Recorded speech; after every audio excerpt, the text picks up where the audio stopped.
Hello and welcome once again to Wandering Monster, America's test table, where we don't play test games. No, we stress test them. My name is John Baldisberger. I am Charles R. Bernard. Ian Sabas. Mr. Paschke. Now, today was Yom Kippur. It's an incredibly important holiday in my personal faith, that being Judaism. It's a day of fasting. It's a day of repentance. Feel basically, not joking aside, all jokes. It's a day of feeling bad and feeling bad while doing it.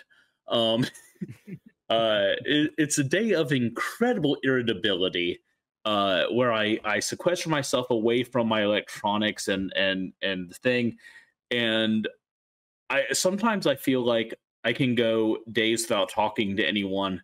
I came back to my phone after the sunset today, and my phone was like on fire. There were little villages of people screaming my name, chanting, "John, John, John." Honestly, I just closed all those windows immediately. Not going to deal with that mess. What do you do after a day of intense Jewish religious observance? I will tell you. You pretend to be a space pig. So, not everyone knows this. I used to work specifically for a pork company. I worked for a charcuterie company, one of the finest, and I don't like them. So when I say they make good quality food, understand that I'm like under duress saying this. Salami and prosciutto companies in the country. And I talked to my rabbi about it. I was like, "Hey, man, they offered me a bunch of money, and I like money because I like living indoors. Am I kosher?" And he says, "Well, are you eating it?" And I said, "No, I'm just selling it to people that do." He's like, "All right, you're fine. Don't worry about it." So, I say that as kind of a trigger warning. I will not be partaking in cannibalism tonight. So, trigger warning. Like the one time. Yeah, one time we'll get. Look, I ain't ever going to promise that again. Tonight we are playing PORKIN the Void. Billy Blue and Simone Tometa have been blasting art about this upcoming project all the time, and holy shit, it's gorgeous. It looks so cool. And as we dove into the playtest doc, we saw, obviously, look, this is a offshoot of Porkborg, the swine influenced Morkborg compatible thing. This is set in space, but not only is it Morkborgy, it has something near and dear to both Charles and I's heart, which is clogged arteries. Cholesterol. No, wait, no, it is for him or 40K. So there's a lot of cool shit in this. This game puts the ham in Warhammer. Hey, you know what? I like that. I am not going to dock your pay as much this week. Yes. You pay him? No. Uh-oh. No. I actually charge him. Yeah. Don't worry, guys. We'll have the union meeting at the docks later. It's cool. John doesn't have to know. All right, so Ian, take it away. I'm real excited. Just like I said, I've been kind of drooling over this game for a while now, so I'm excited to get in and get into the messy slop of it all. Get into the meat of things. I will say, as a fun aside, I actually made ribs for dinner, so that was my contribution to all of this. So I celebrated. And early. how were they? Delicious. Long and slow is always the way to go. Of course, slow, baby. You know, I did it in an oven to save time, and 225 for like 3.5 hours for a big rack of spare ribs. But spare ribs aside, so anyway, if you've played Morkborg, then this is going to be a familiar game because it is a reskin of it with this wonderful theme. As John has said, this invokes Warhammer 40K. Also, I think in a way like Animal Farm, and a lot of the tropes of the dystopian far future, almost like Highline references and everything. Can I interject real quick? I forgot. Absolutely. Animal Farm was the first semi-pro play I ever acted in. In who were you? I was one of the hounds. Oh, okay. I don't think I ever played that one. It just went right by me, and I am not sad. Well, you know, I just played Cult of the Lamb, which has some farming like elements, so maybe I'd have a good time. I don't know. Classic, great book. If you haven't read it, it is a great diatribe on modern woes of politics, and we're not going to go down that rabbit hole because we could be discussing politics all night. So what makes this game so fun is how things have been very flavorful, masterfully, I guess, reskinned. So it is a retelling of the Morkborg story with additional elements to it that really bring home the porcine theme, especially the themes of selfishness as espoused in the seven tenets or the of this new pig empire. Important things to kind of know as far as concepts in this is that the two-headed basilisk is still the apocalyptic force in this game, foretelling the end of the universe as the all-consuming void that will come and destroy basically everything. So just like how you'd be normally doomed souls, trying to get as much silver as you can to make your existence as comfortable as possible in the final days, this time it's slop. You are trying to get as much slop as possible and to scavenge the void and get stuff as much as possible. Very realistic game in my case. It's very true to my nature. So there are a lot of classes in this game which are fun. Some are reskins of the core book classes, and some have a special little flavor to them. And on top of what you're already familiar with scrolls, or aka pig skins in this, there are also cybernetics and psionic powers and other things that really add a lot more depth and fun things to explore. So when you roll up your character, you find out they start off with a cybernetic augment, if they do have latent psychic powers or not. And they also start with some extra skills, such as how they interact and how they're trained to pilot their spaceship or a sty ship in this. I like that word a lot, by the way. Sty ship. I noticed that too. I quite enjoy that. Although it makes me think of like the little like hard bubble on the eyelid, which is also called a sty. It is indeed. I don't like that as much.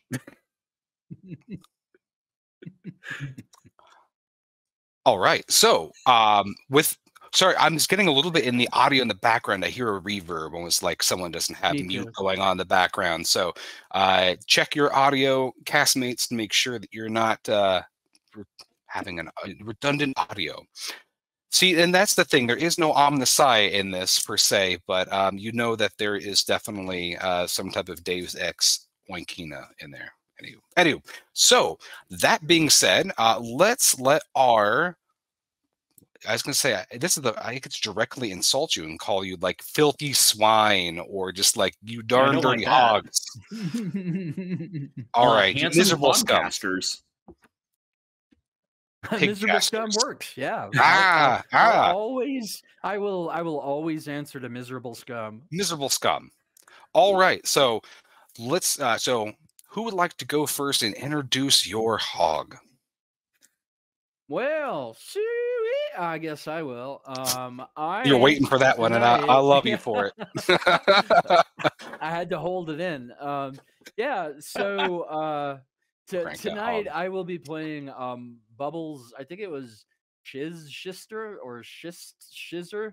I'm not going to try to pronounce that. Yeah, thank you. Just call me Bubbles for many reasons, like as many as I have orifices. Those are the many reasons you can call me Bubbles. And I am an impious porker. I have said a big old double fuck you to the two-headed basilisk. I shall not be part and party of its doom, and I'm a big bruising heretic who's not afraid to give it as well as take it.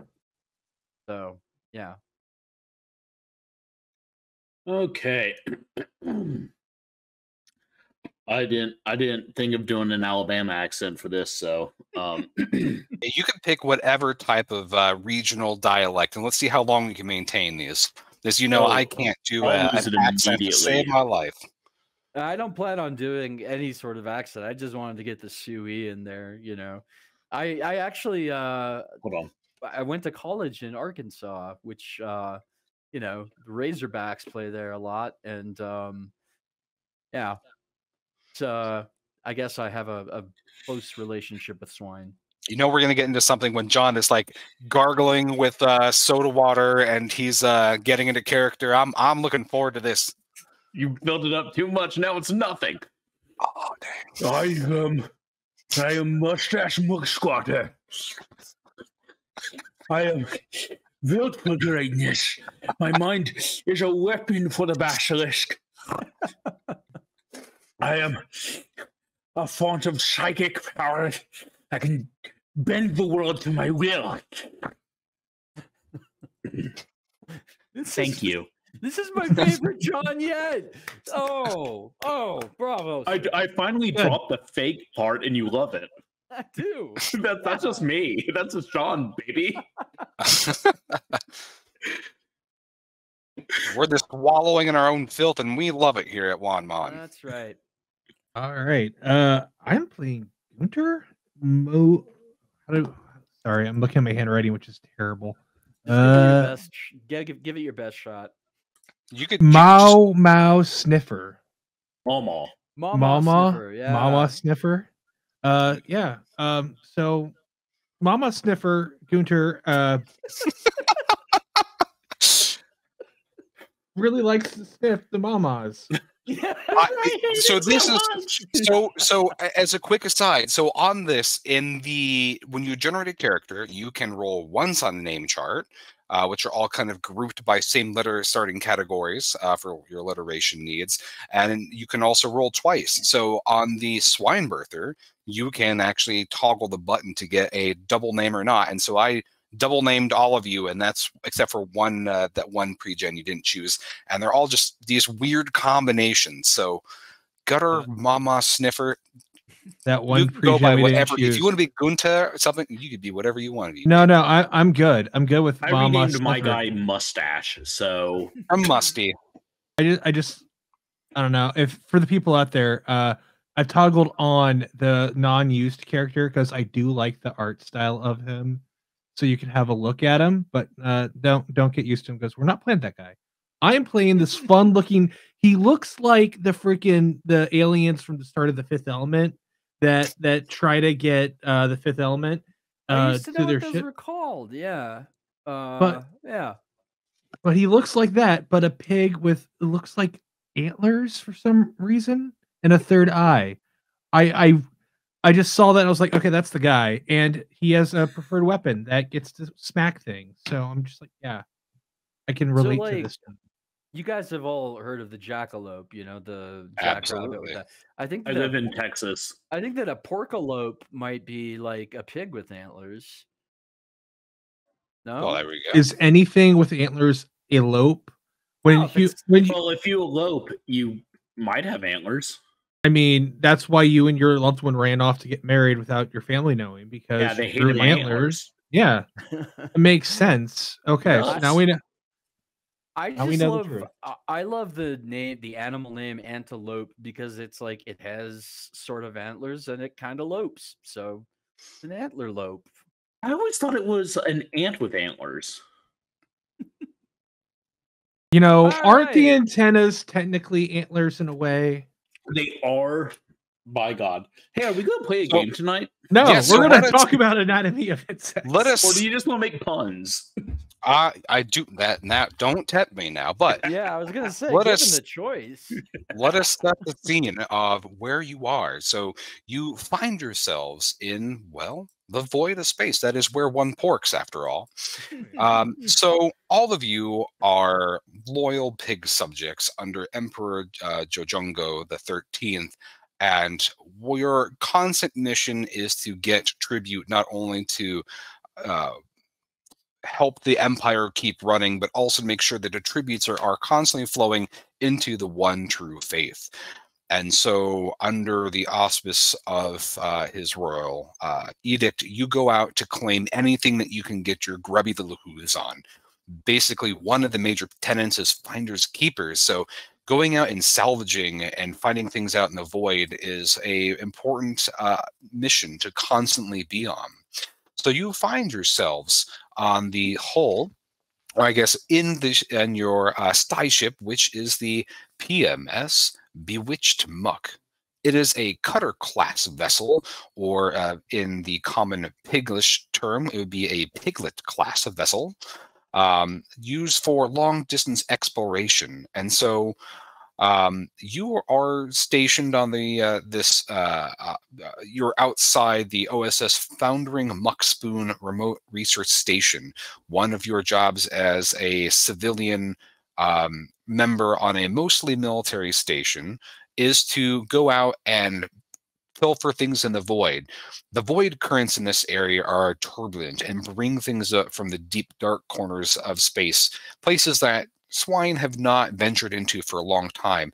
So occasionally strange flotsam and jetsam kind of drifts into the station, some of it used to be studied and other of it being used for salvage and for feeding the growing appetite of the Empire.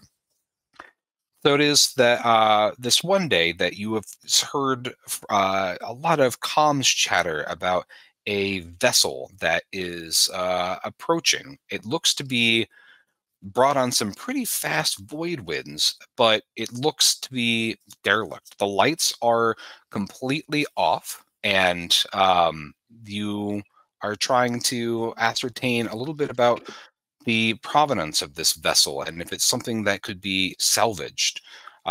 So you get onto your ship to kind of intercept this and figure out maybe if this is something that you can claim. All of you have different types of skills that are from the academy training that you were raised with that help you to pilot your ship better. Some of you are better at your evasion maneuvers. Some of you are better at sensors, and some of you are better at weapons. So as you start to intercept this vessel with your own small cutter, tell me a little bit about how would you approach this scenario, seeing this mysterious ship being brought at startling fast void winds speeds? Question about pig space technology.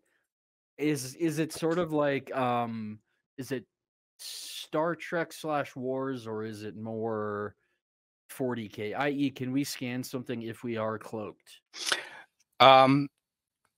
I don't see a reason why you wouldn't.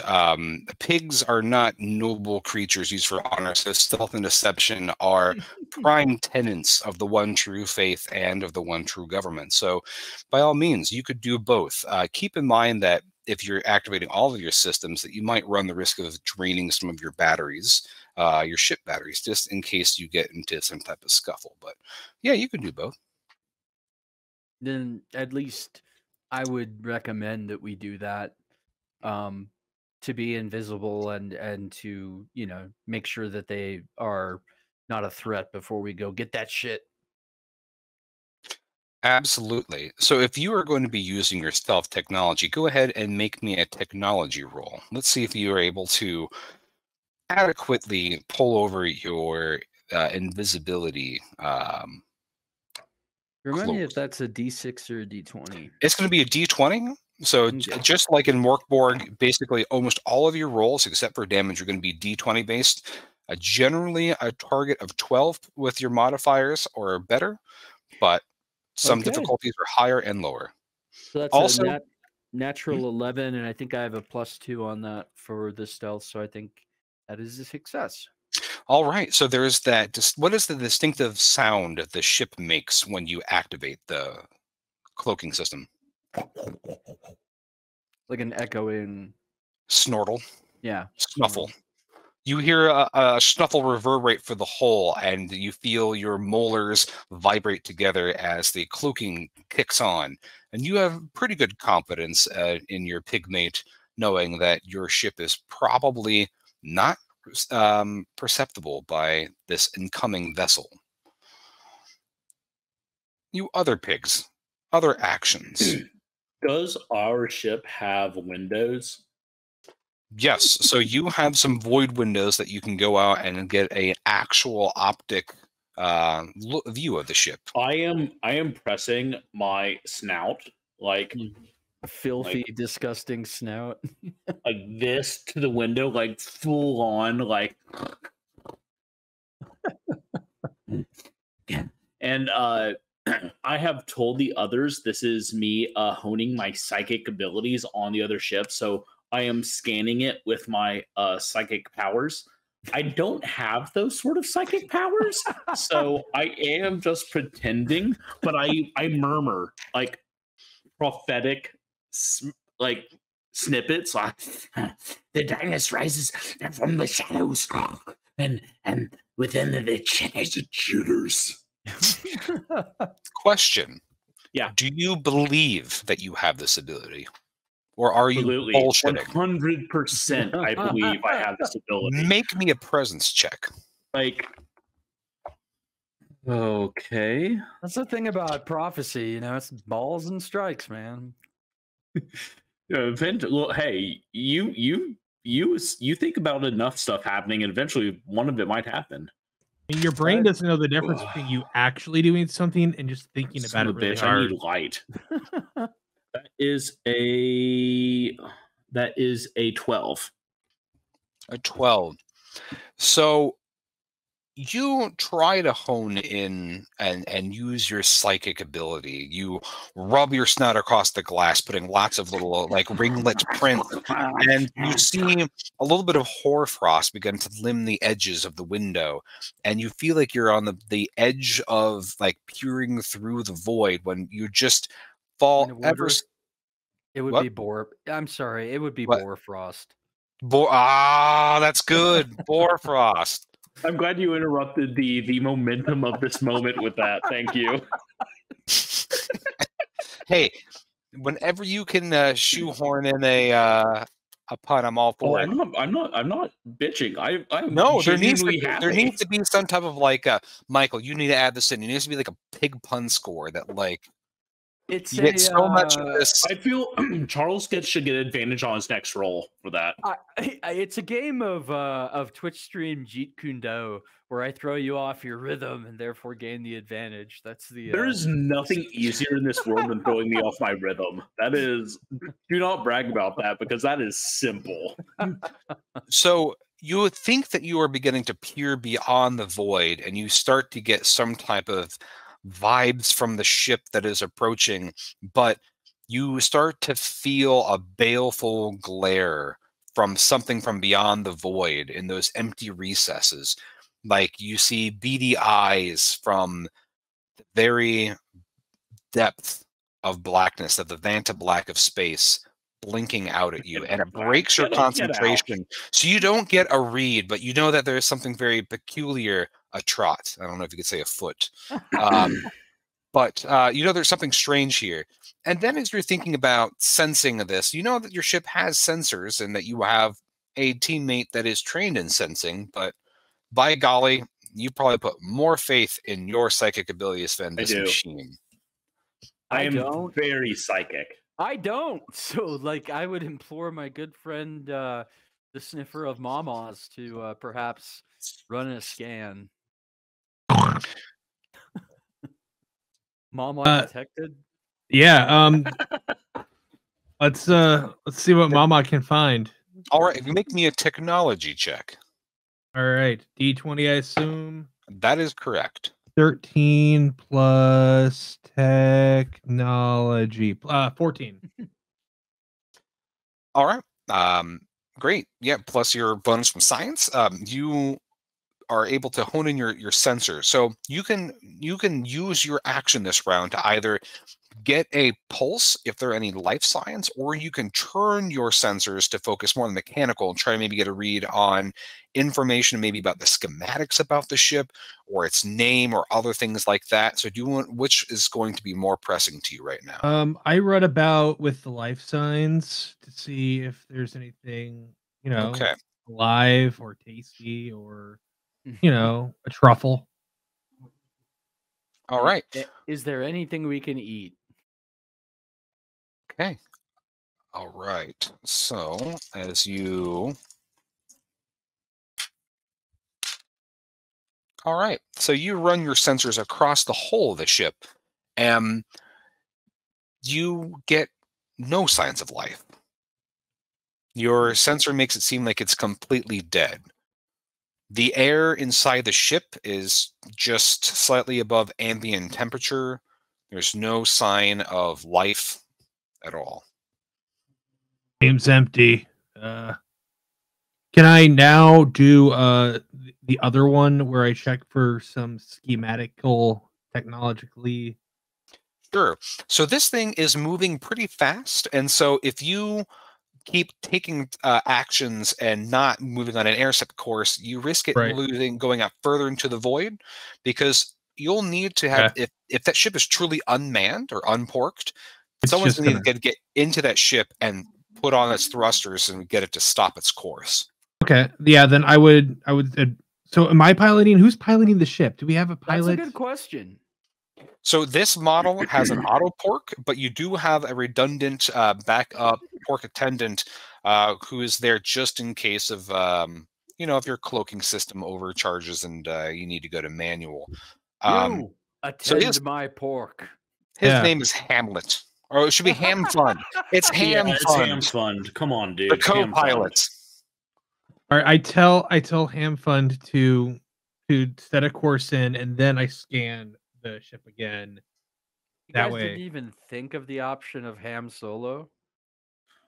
No, because Ham Fund, the squeal, the squire, our very first life play. Oh yeah, Ham Fund was the star of the show.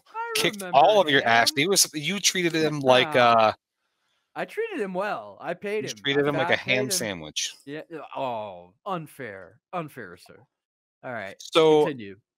Hamlet gives a grunt and a squeal, and he gets to the helm, and he sets the auto pilot to go on an intercept course.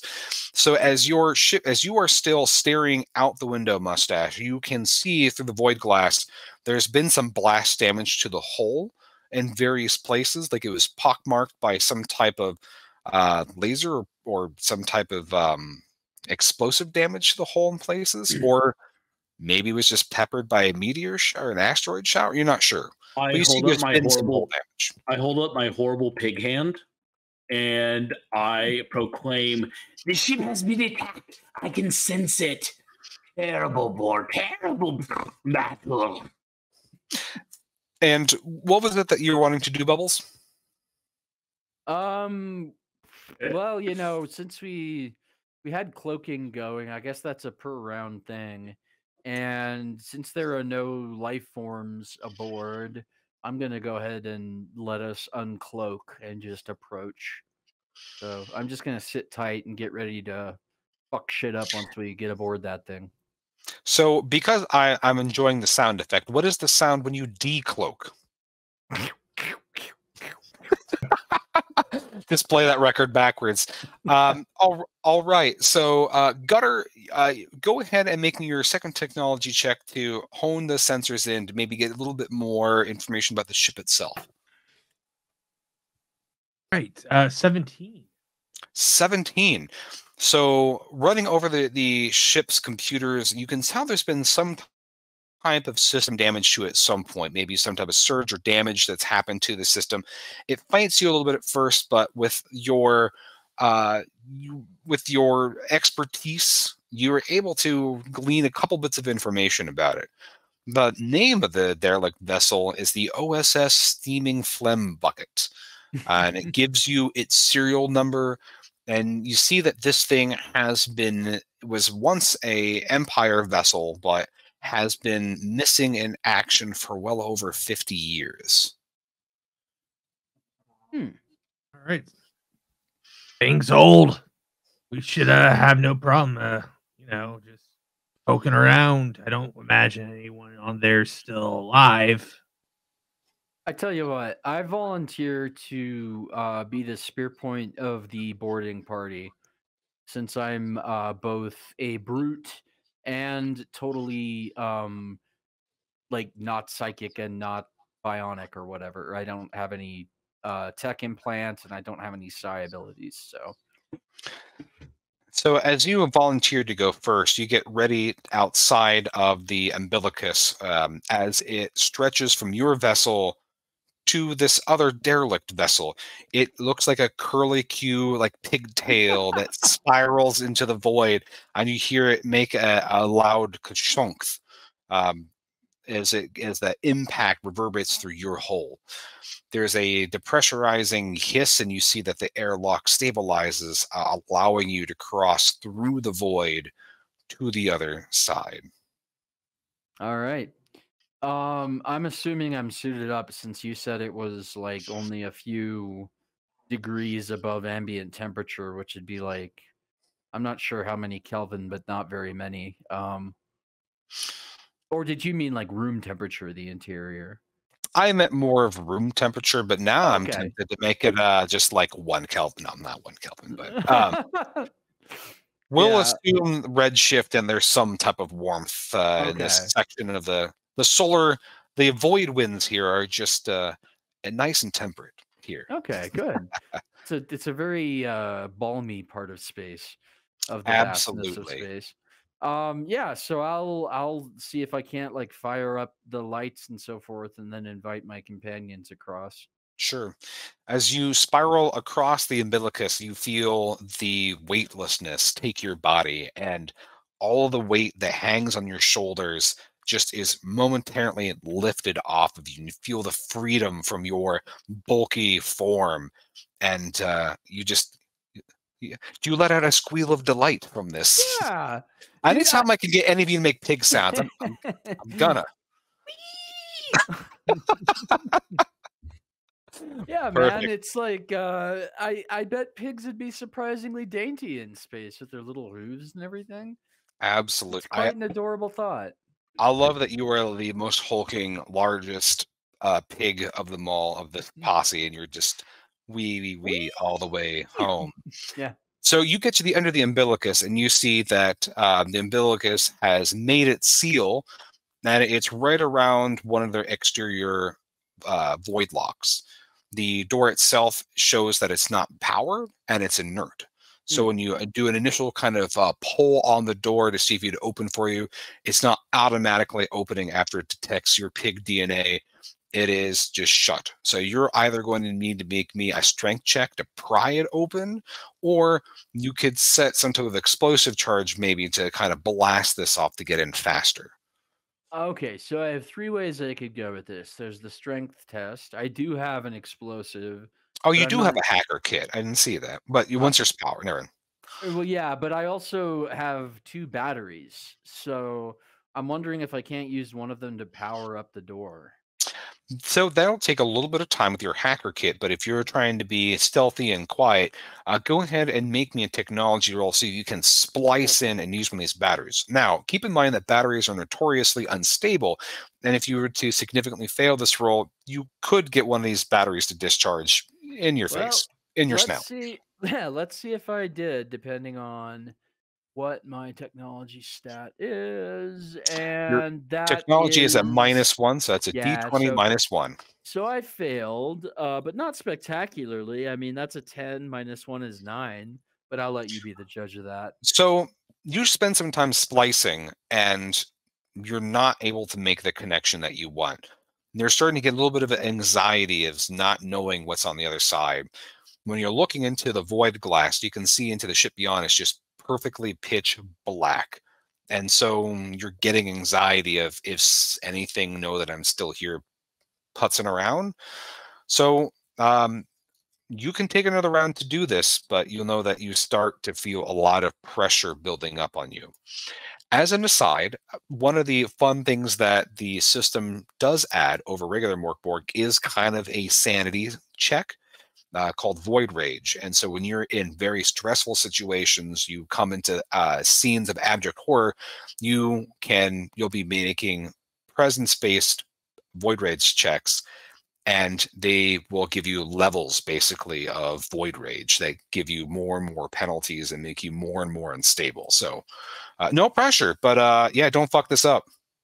Yeah, I'm gonna wait till next round and then just Okay. pry that fucker open with my brawn. All right. So the other two of you, are you waiting in the safety of your own ship and waiting to cross the umbilicus until he lets you in, or do you worry about why it's taking so long and go in after him? I'd probably just start like it's taken too long. What is keeping him? I should just go and check this out because clearly he should have gotten in there by now. Clearly he doesn't know how to open the door. So you are also travel the umbilicus over, grabbing the little hairs inside the tube to pull you along. Oh, that's through the less zero. cute now. That's kind of horrifying. I'm just rubbing all up on him, getting all the pig poop off. Feels good. What are you talking about? It's a big. So you cross over and you see your compatriot fumbling with the door. Go ahead and make your strength check to see if you get in before your friend will take care of it for you. All right. I can get you in there. Wow. I definitely succeeded on that. That's a nat 14. That's before even my strength modifier, which is pretty high, I think. So, yes, So I succeed. you see Gutter coming up behind you.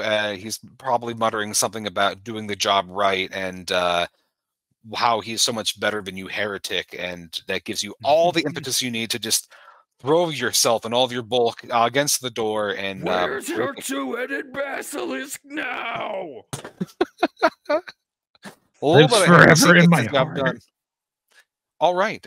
So you open into well, it's dark at first. You get a little bit of light for the umbilicus, but it's hard to tell. You're either in some type of hangar or maybe a extended void lock. Do either of you have a light source that you can use? Golly, you'd think I'd know that, but I don't. Let me check. Looking at your equipment, so your suit might have a little bit of lights, but you don't have anything, Bubbles. And looking at you, I Gutter, have a torch, don't I? yeah, you could Wine use your tech torch. Absolutely. So roll me 2d4. Let's see how many hours this lasts. Right. 2d4, that's pretty good. And your environmental tech suit is also has some floodlights as well on it. So you have 4 rounds of extra light, and your suits also have some floodlights that illuminate this space. As you adjust your eyes, one of you roll me d10. I'll let you do it. Okay. I'm feeling shy Sure. I got a about my D10. rolling skills. Cool. Yep. That's a 1 on a D10.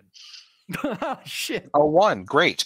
While you have that 1, as during all this is happening, Mustache, have you followed behind? Yes, and are I you was on entering the mute, space? but I walked up behind him and told him that I can get you in there. Oh no, you weren't on mute. I did. At least I heard that part. So Well, roll yeah, me. I said that from behind him. Okay, gotcha. Oh. Then roll me d6. That's a 3. Of 3, great.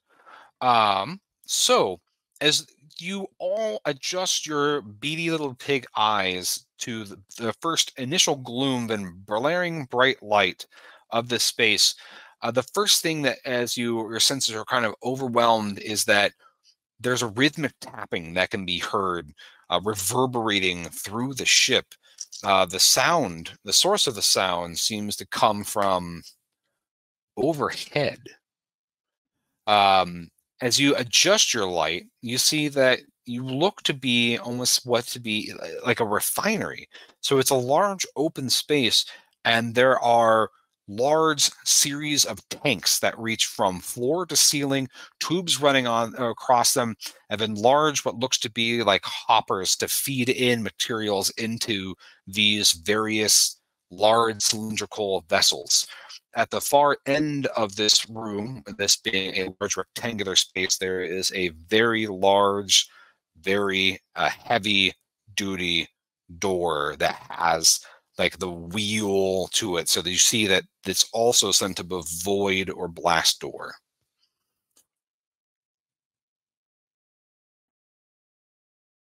Who's up first? I guess. What do you guys want to do?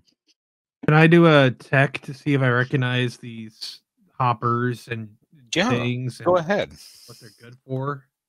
Come on, not a 1. Not a 1. 14. 14. Nice. 15. So, are you going up to this machinery or keeping a safe distance? I probably keep a distance, and if I recognize something, then go up to it and be like, "Oh, it's clearly X." I'm going to. Looking at the edge of one of these chutes that feeds in materials, you see that there's a silvery, powdery substance that's on the edges of this. And as your environmental suit filters out toxins in the air, it registers that there are materials that are used in for pyrogenic purposes. So kind of piecing it all together, you realize that it's used to take in raw ingredients and to refine them into explosive materials. Looking around, you see that there in the corner, as you adjust your torches, there are boxes that look like they must have been used to store munitions. They look to have been torn open. Someone's been eating the nitro powder. Your audio cut out. What was that? Someone's been eating the nitrogen powder. Nitro, big powder stuff. I don't know. I can't make jokes tonight. No, I laughed. When I heard someone's been eating, I was like, "God damn, rats got in the dynamite again." I hate when the rats get in the dynamite. Fucking rats of Nim, god damn it. Okay, so we probably don't want to fuck with the the explosives. You say that they look like they've been ruptured or what have you, but are there any, or the crates, are there any goods left, or does it look totally hollowed out? So you see, are you going through some of these boxes? Yeah, I'll go through the boxes. Sure. So there are several what looks to be you guess that they're bombs or big shells, conical and everything. And some of them look to have holes drilled through them, or some to look like they have bite marks. Maybe there were fucking space rats eating the dynamite. You get this unsettling feeling of why does it look like something gnawed on these? And you see one of these shells that looks unmolested. Hopefully, maybe. You want to shake it and find out? I want to molest it. I'll let him do it. I'm gonna back away slowly. Let him put his faith in his basilisk god. I move up to the shell, place my hands on its your hands? No, my hands. Yeah. No. Absolutely not. Damn, girl. Damn. Ponyo loves hands ham. on the top. I can wait as long as you can. No.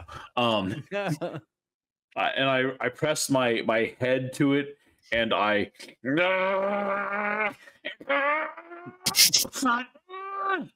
as I pretend to psychically see what's going on with it.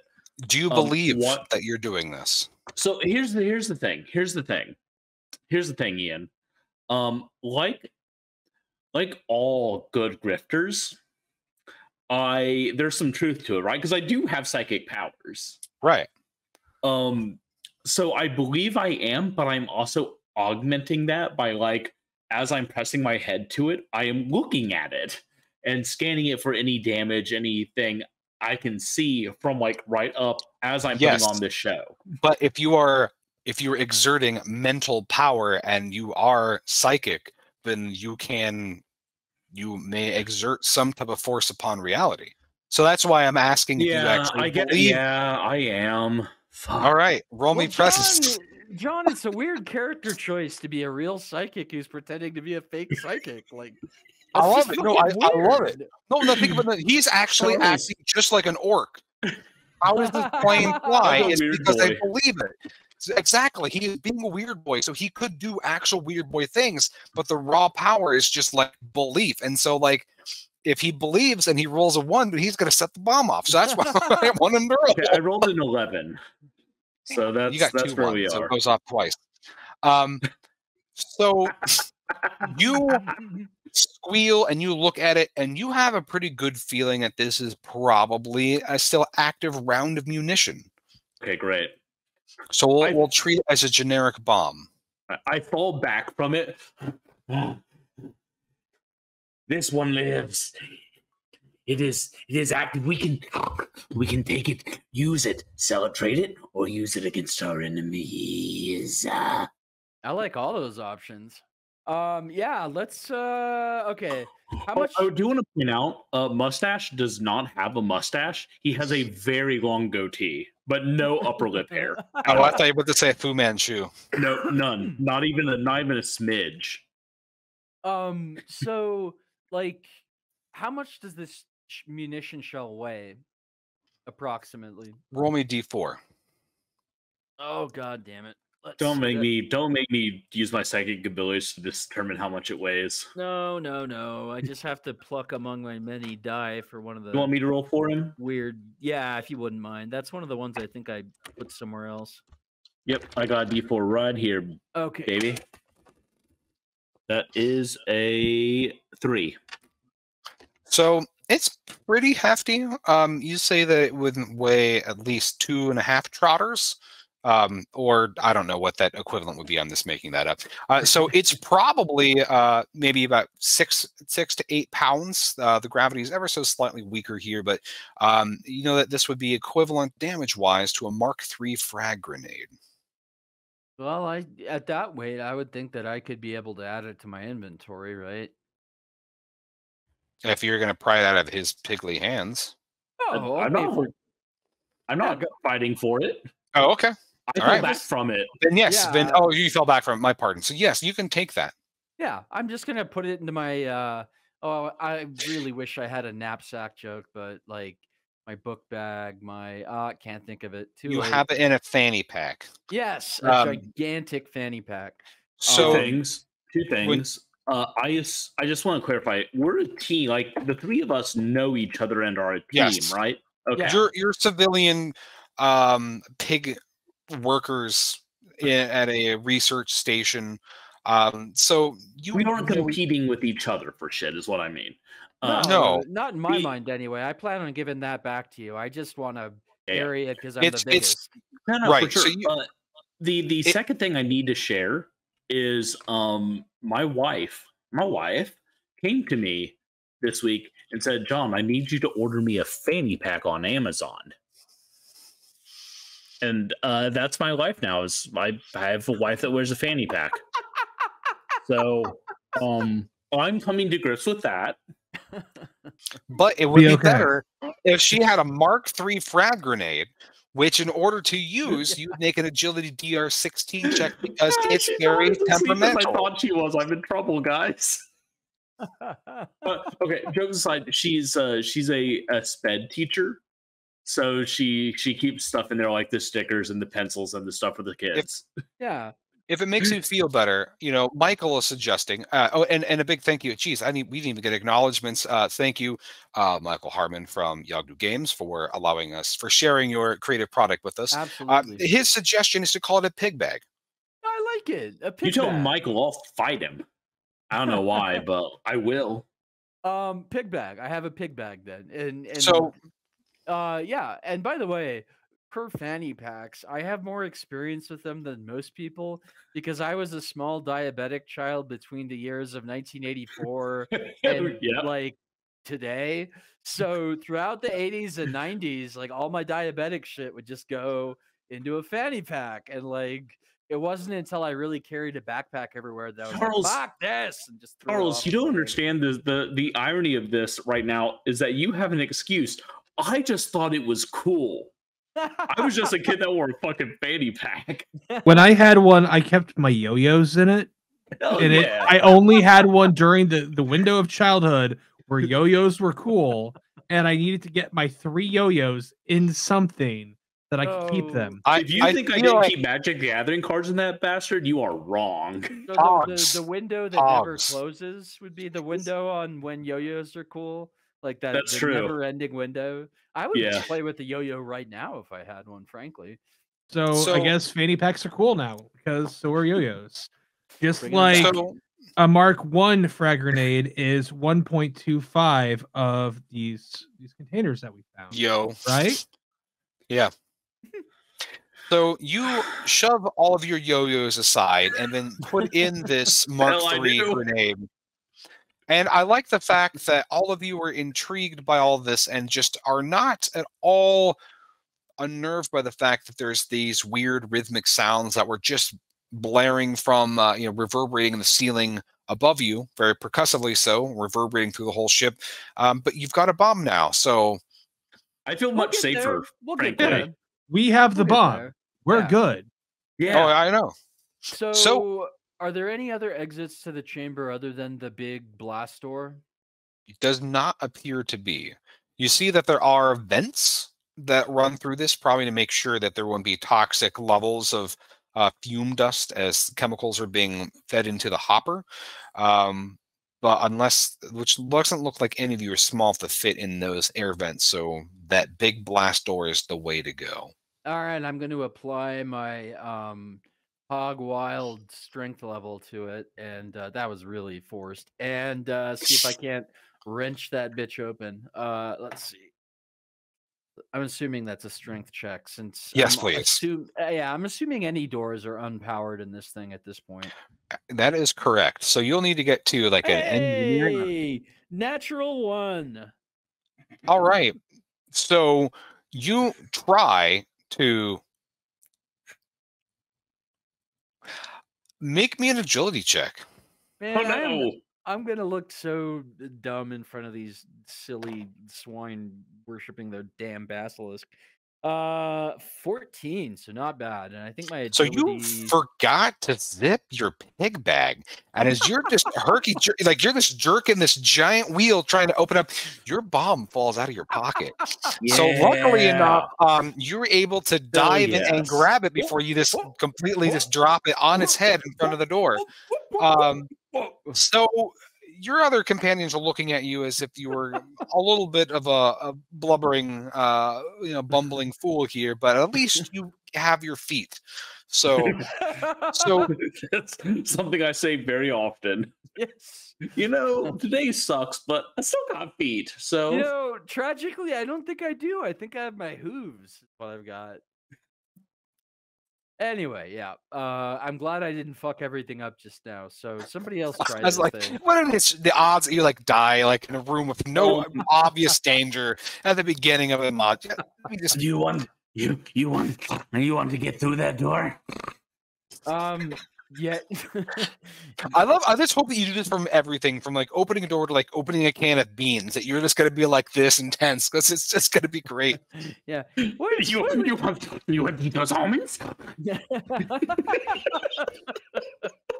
That really activated my almonds. All right.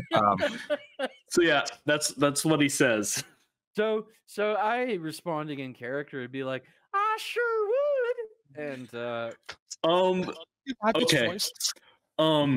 So Ian, do you want me to roll before or after I act this out? Go ahead and get the numbers out of the way. All right. No whammy, no whammy, no whammy. All Give me a right. wham sandwich. So do we have points for rerolls? You I do really have want this to omens. work. So let's see how many Yeah. omens that you I have one. I'm going to spend that omen because I really want this to work. So you hear the dual snorting of a far distant two-headed basilisk pulling the Hell yeah. skeins of fate, and you know that doom is inevitable, but maybe today there was a reprieve. So that was a 19. So this time, Mustache throws his head back, clutches his skull with one hand, and lets out the pig scream squeal. he reaches forward with his awful pig hand, and while muttering in a language that is neither here nor there, might be tongues, might just be gibberish that he's making up, he closes his fist, pulls your soul out of your body, throws it through the door, and then your body rematerializes around your soul on the other side of the door as I teleport you onto the other side of the door. Holy shit, I thought you were doing a strength check. I didn't realize that you were casting the psionic ability as psychokineticist. Yeah. Wow. That sounds unpleasant. Oh, yeah, so you feel every fiber of your being shred apart. You think you get some type of distant view of like the two-headed god that he's always babbling about, and you have some serious ecumenical spiritual questions now, and you feel yourself reassemble on the other side of this door. Yeah. Real quickly, roll me a d10 as you materialize in the corridor beyond this door. Boy, howdy, I hope there's air there. Yeah, no shit. With the way that I've been rolling tonight, I think that you're a D10, aren't you?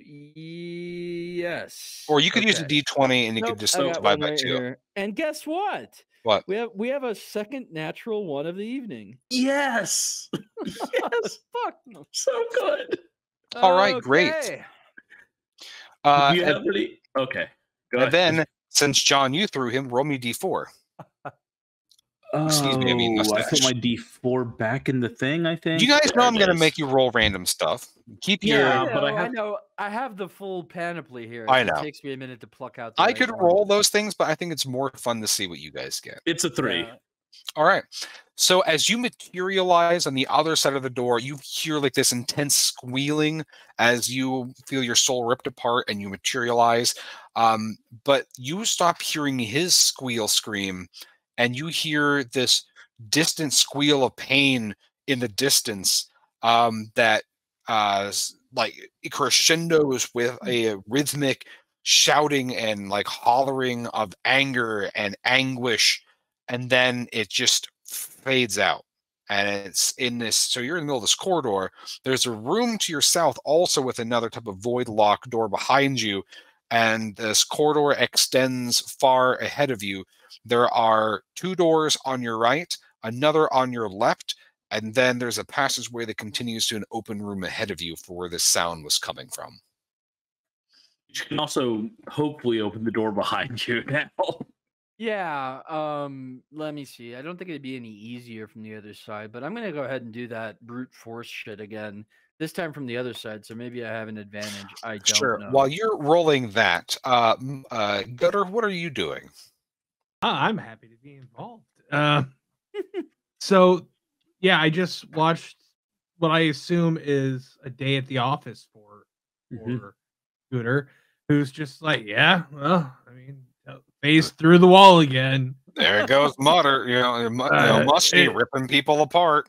Last time that he did that to me, I was constipated, and well, I went to one side of the wall, and my slop stayed on the other side.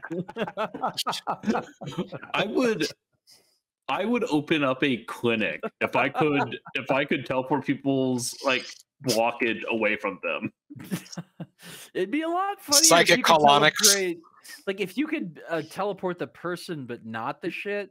So like the person leaves the room and you just have to perfectly position a bowl so that when they finish, it's like Futurama, but awesome.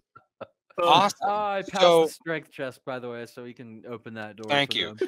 Yes. So as you are thinking about another day at the office, Gutter, you see that on the other side, the wheel turns and Bubbles opens the door for all of you. And as I do, I say, it's scary there. Thank you.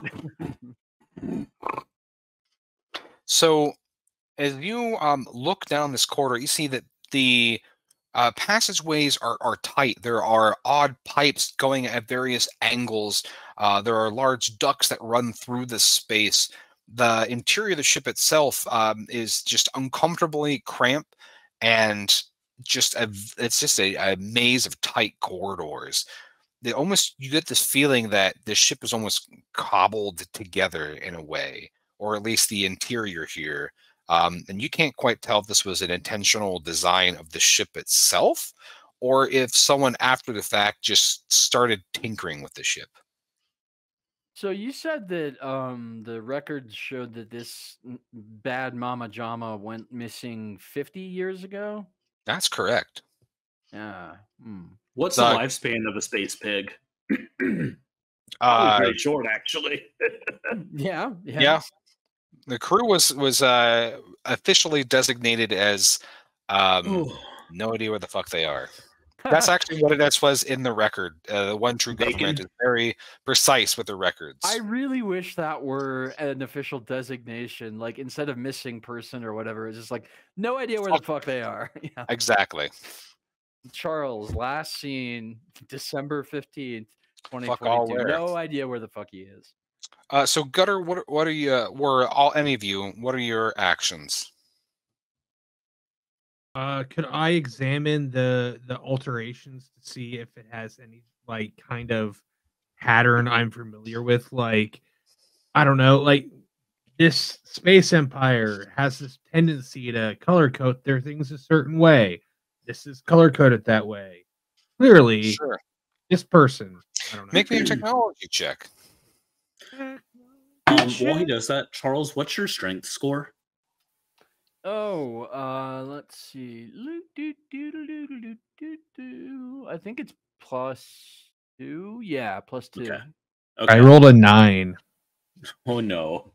So you're actually baffled by this. Like, there are some things where you're like, that pipe should really be going parallel to this hallway, but it's at a 90-degree, well, maybe an 85-degree angle. And like, there are things where you're just like not sure. This is an older vessel. You're kind of confused why it wasn't this chaotic in that refinery room that you just came out of. So you're just kind of getting this uneasy feeling of just not knowing one way or the other. All right, regardless, good. We're in like a German expressionist big spaceship. Yes. So it's very much so. There's no even like obligatory red hazard lights that are like limiting the floor. It's just your strobe, like your stab lights and your torch. So yes, you get that stark, harsh contrast between abject blackness and then the whiteness of your thing. So yeah, you get some Caligari vibes coming from this hallway. Nos for Snatu. Nos for Chasu. Not Nos for pork. Chasu is pork belly. You're right. Yeah, you're right. I just, as soon as I was like, God damn it, I didn't. I was thinking that like, was good. Nos chorizo might be better, but you're right. Yours is better. Yours is better. I just didn't know it. Okay. All right. So did you even tell your compatriots about the sounds, or are you just? He said it was scary. I think that was him telling us. So you have that in this corridor. You have the door behind you. You have 2 doors to your right, 1 more to your left, and then this weird, cramped, weird, awkward corridor that leads to maybe an open space where you heard those screams of pain and anger and all kinds of bad stuff on a ship that has no life signs. What's going on? Well, I'm going straight ahead to the corridor as soon as we were all in here because I got a bomb in my fanny pack, and I'm happy to meet whomever that is. So, all right, big bag. So, thank you. My notes. All right. So, roll me. Well, if you don't want to roll d6, someone roll me a d6. I'll roll it. I got that one out ahead of time, actually. Don't fuck me over. Nope. 3. So that's like a medium fuck over. Okay. Nice. So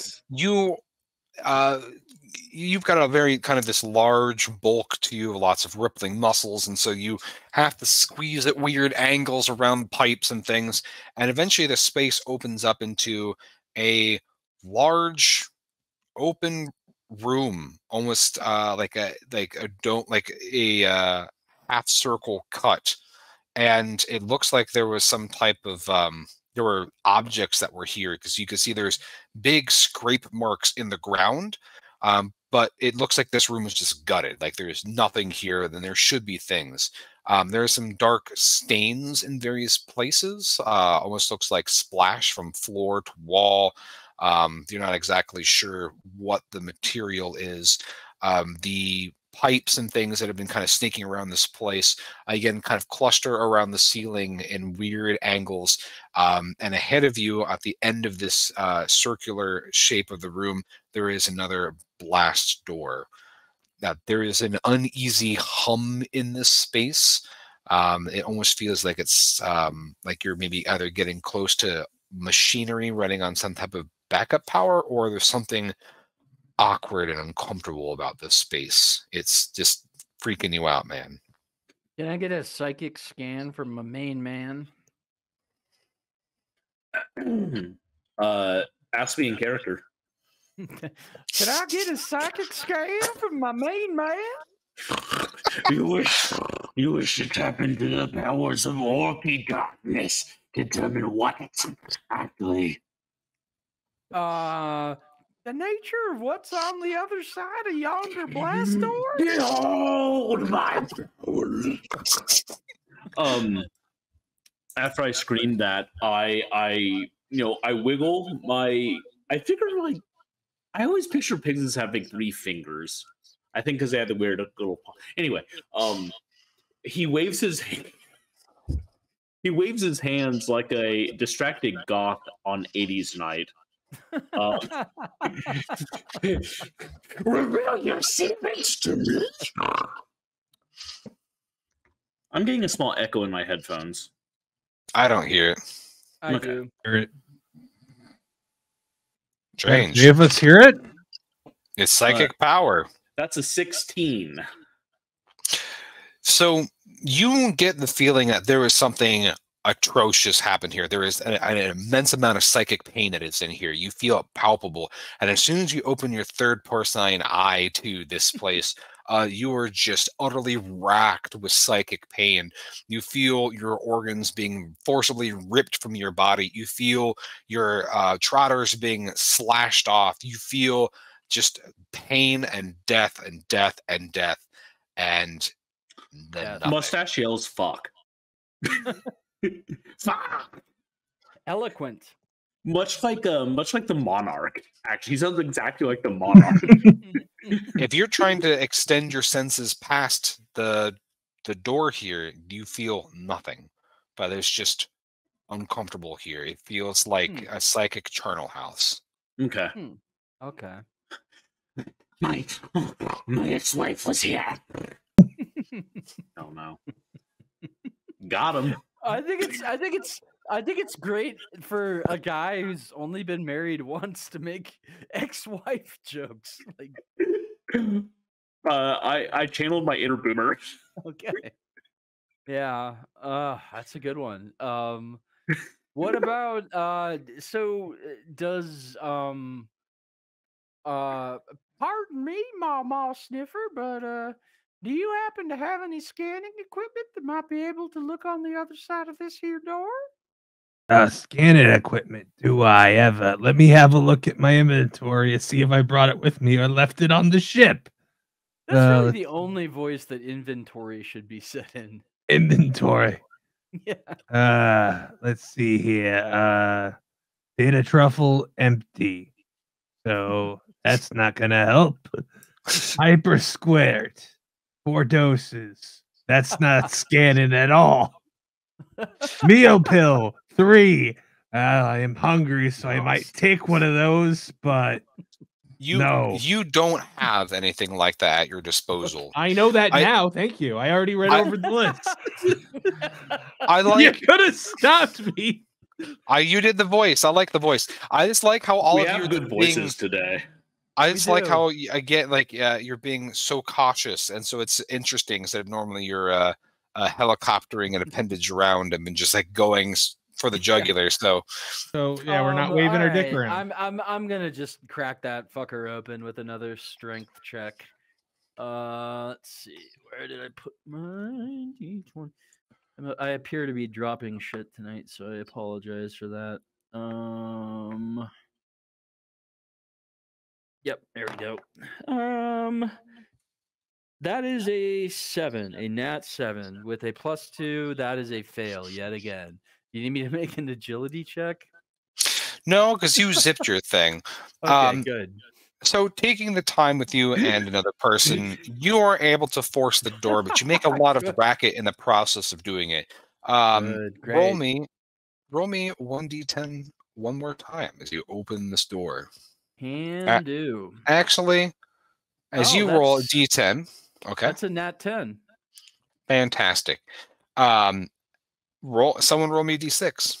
I can do it. I like to roll dice. 4. Fantastic. So as you cross from this space into the next, you get more of that. At least for you, Mustache, you get more of that psychic pain. You throw open the door, and there is this distant squeal of pain that you hear again. The squeal do I of like pain. it a little? Oh no, this is not the it hurts in a good way. This is it hurts in a bad way. Okay. You hear a pitiful moans come from it, and then some type of distant curses from deeper down into the ship.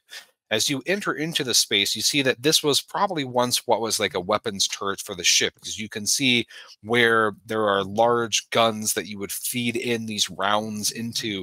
But the inside of the space is dominated with rows and rows and rows of jars with brains on it, with like brains in these jars. They slowly bob and float. There's no power to the space. So it's unnerving that you're seeing the brains themselves bobbing in and out without anything really touch it. And that psychic thrum is building up even more in this space. You hear distant cries for help, or at least it's just you, Musty.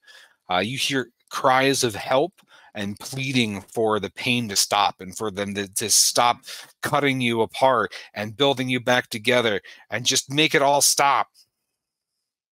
There is another door leading further in this direction. Well, we might as well go one more, right, guys?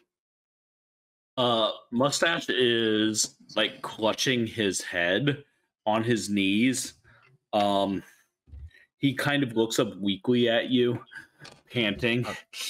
Make me a presence check as you, again, you're this hit with this tide, this cacophony of pleading and screams. 20, baby.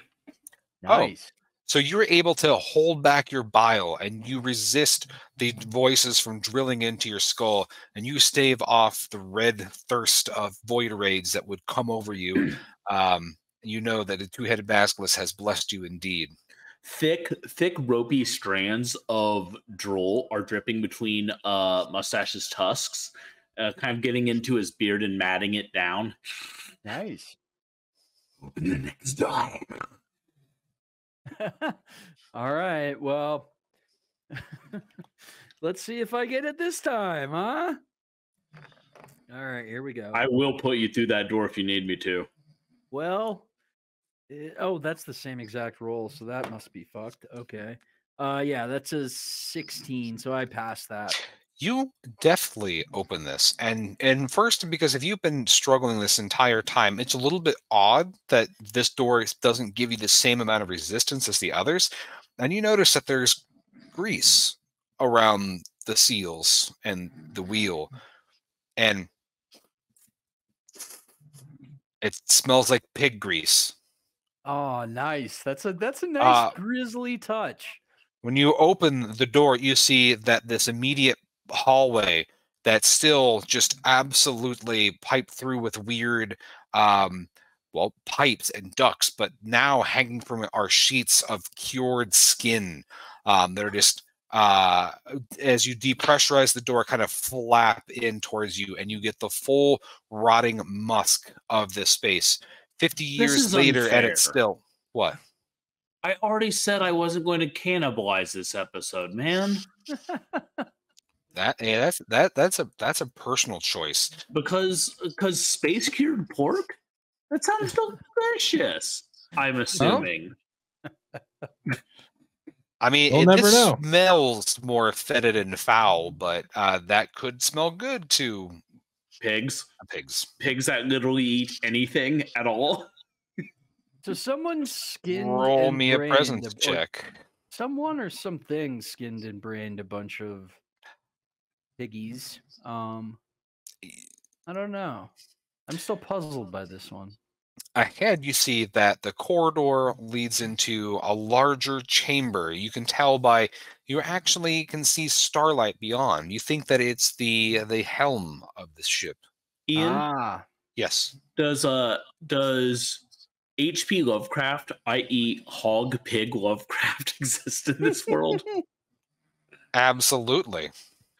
There's a story like this. I've read it. You also specify that certain pigs are better than other pigs.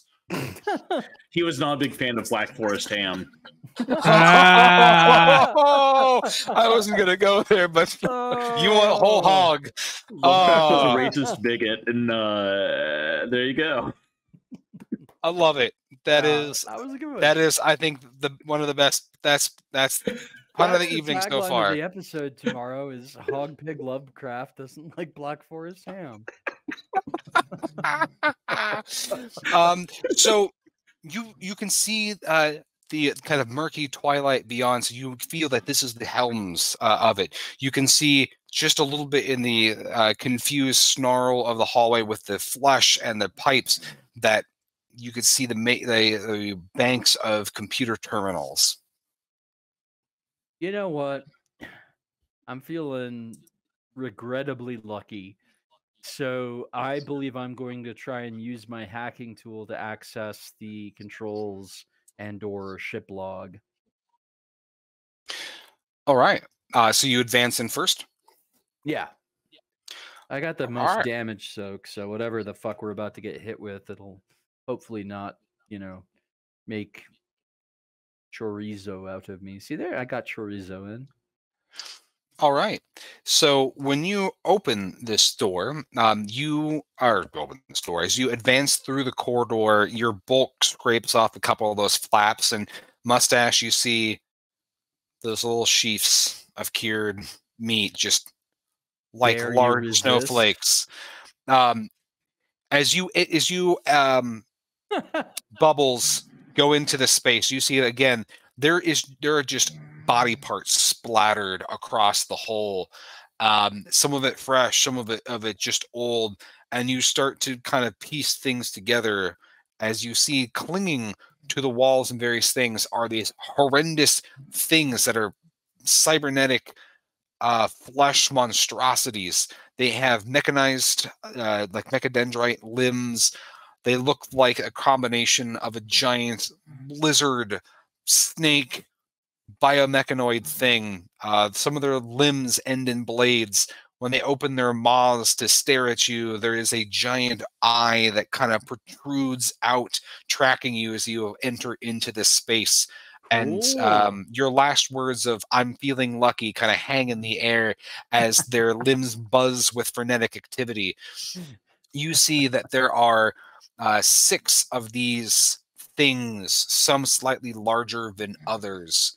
Well, fuck. As you enter into, are the rest of you entering or staying? I'm entering. Because Unfolding, I'm a ding dong. unfolding from behind the largest row of computers, where perhaps the captain's seat would be, is gargantuan one of these things, these abominations. It's almost grub-like in some capacity, with a large throbbing thorax and large like bladed limbs, almost like a hormigaunt, if we're thinking about Warhammer 40k. It has a bulbous mushroom-like head, and again this large beak-like mouth, upon which is a very large bloodshot eye-like thing that stares at you. Psychically, in all of your minds, you hear this cackling in between like flights of crows or murders of crows that take flight when you throw rocks at them, or lizards that are baking on far too hot rocks, and it cackles. You hear it smile, which is a weird thing, and it says, you are clearly outnumbered, and your odds of survival are hopeless. Fighting such a waste of energy, and it might just harm your otherwise serviceable organs. A quick question. My monologue. Yes. I'm going to attempt to teleport it halfway through the wall next to it.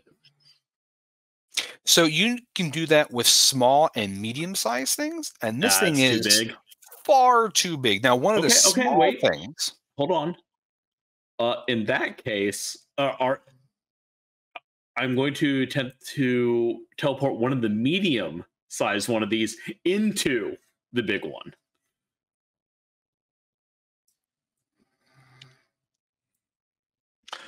That is going to be a very actually, that would be considered to be an impossible check, but those are possible sometimes.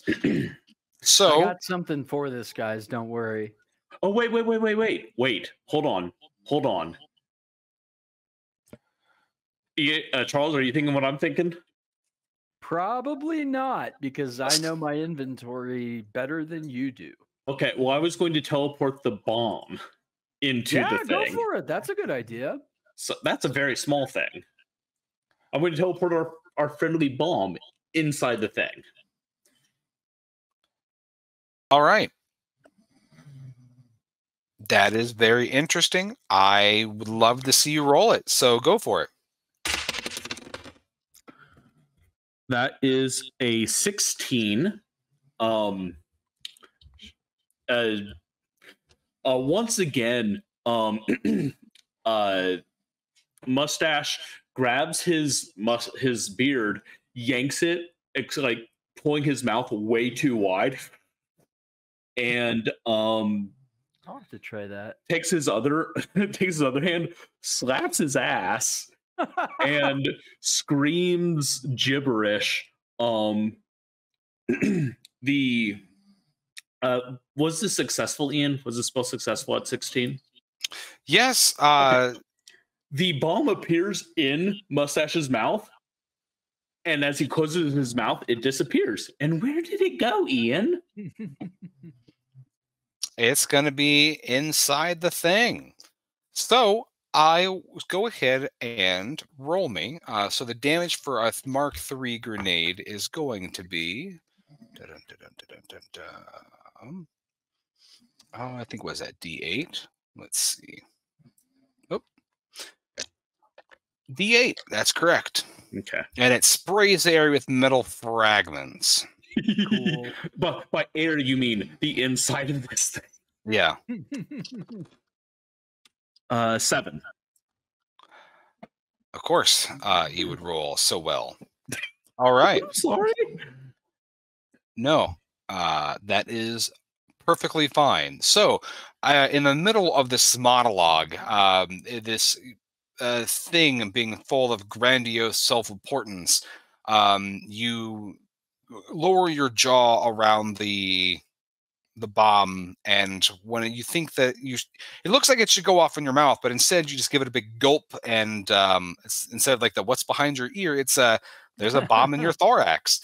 As you hear this sudden crumpled thump that goes through the this queen, for lack of better words, and geez, all right. It doubles over and it unleashes this unworldly howl. You see bits of metal begin to puncture out of its body in random different places, and it squeals. It regurgitates this big gout of black ichor from its mouth that splashes across the hole, and it smells like rubber and blood and straight pure brimstone. All of the chittering things on the wall grow quiet before they break into this riotous cacophony. Thank you. My speech impediment kicks in. A riot of screams and howls and hoots. You hear thumping coming from air vents above you, and you hear other things advancing to meet the scream of this beast. It keeps coughing, and it turns and opens its mouth again, and this time the eye is gone, and it's just a black void. And it says, I was going to give you the option. It turns and it vomits again, of surrendering to have a painless death, but I see negotiations have failed, and I have other matters to attend to. I'm off. You're putting my insides back together.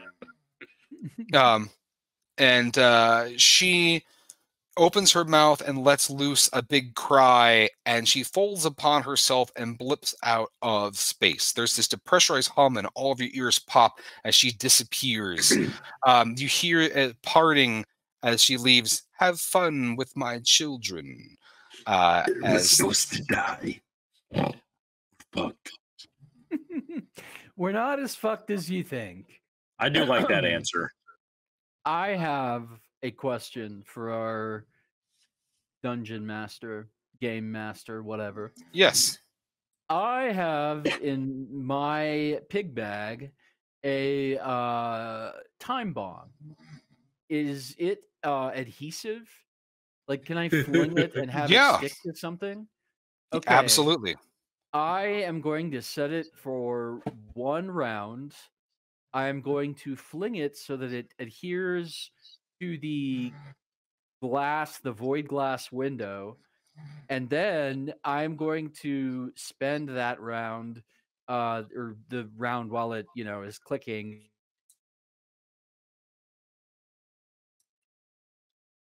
Uh-oh, I think we may have lost Charles. We did lose Charles. So while we wait for Charles to come back in, because he will very soon, that's my pug that you hear snoring in the background. Okay. My friends, that's Beans, our fifth co-host.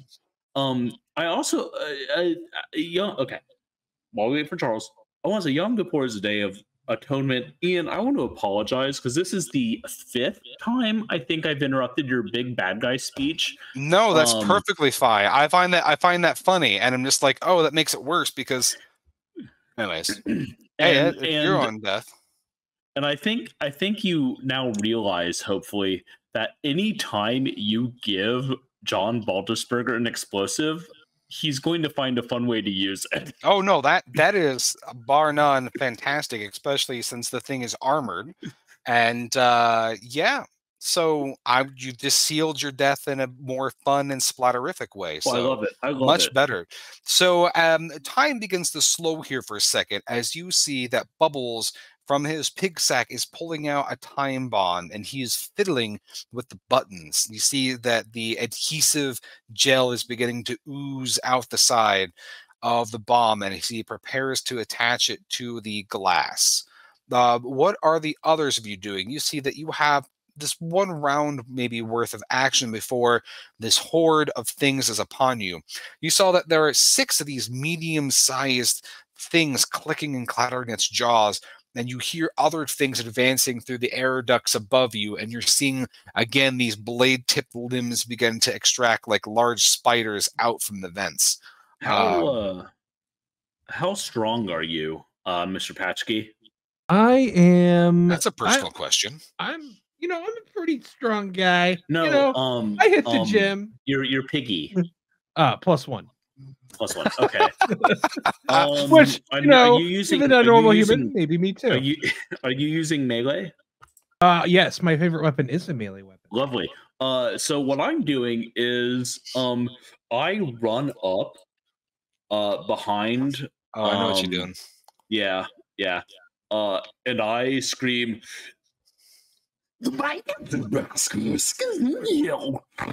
and I jam my my hands, both hands, into one piggy finger into each kidney, as I suffuse him with unholy strength. Roll me your presence check. Oh goodness, that is only a 12. For our viewers, what's happening here is this is an actual use of psychic power and not a charlatan show of force. So you are trying to channel the energies to make this biomancy happen. And unfortunately, as you jab him in the kidneys, it's just not enough. Instead, he's getting these weird muscle knots and like something is twitching above his kidneys. Maybe you've just like flicked his adrenal gland. And make me a presence check, Gutter, to see what happens to you. Okay. He pees blood for a week.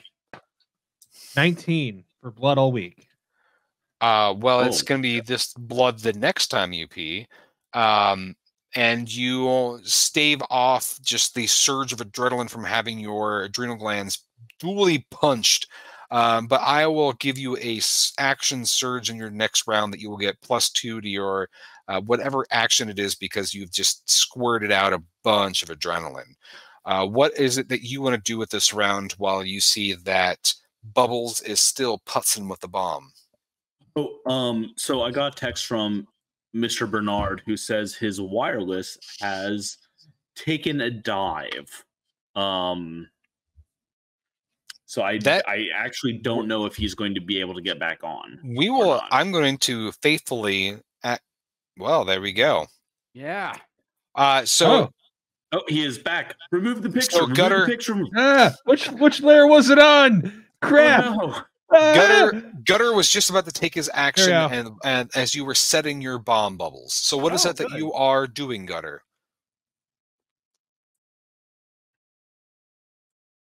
Gutter, stop panicking and make a choice. Right. Sorry. Bombs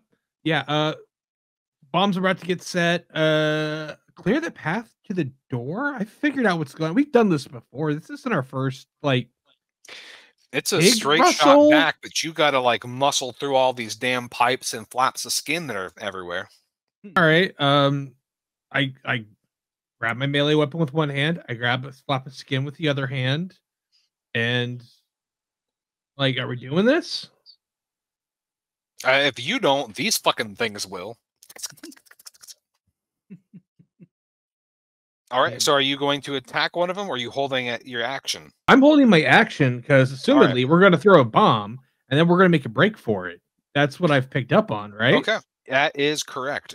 So, Bubbles, you've spent this round prepping your time bomb, and you throw it to the void glass. How long did you set that timer? I said 1 round. But I meant 1 round from this round, so that we would have a round to retreat. Okay. So, effectively, 2 rounds. Yeah. Okay. So, you set your bomb. It makes a satisfying squelching sound as the glue adheres it to the window.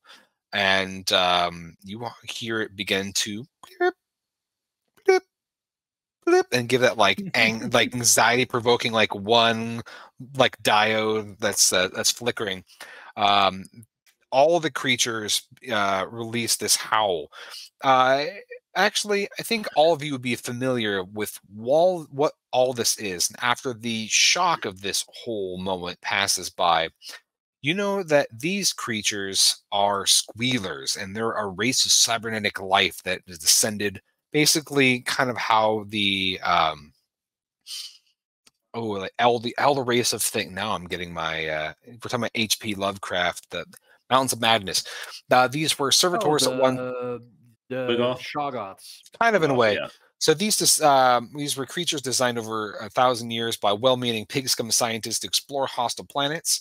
But after they evolved, they turned against their creators, and naturally, as one does, and have a bloody revolution. And ever since then, they go around and harvest organs from pigs to make more of these squealers and their biomechanical devices. And they're pretty much the worst thing ever. May I make one suggestion? Yeah. The bomb's countdown should be war pigs. Ooh, that is.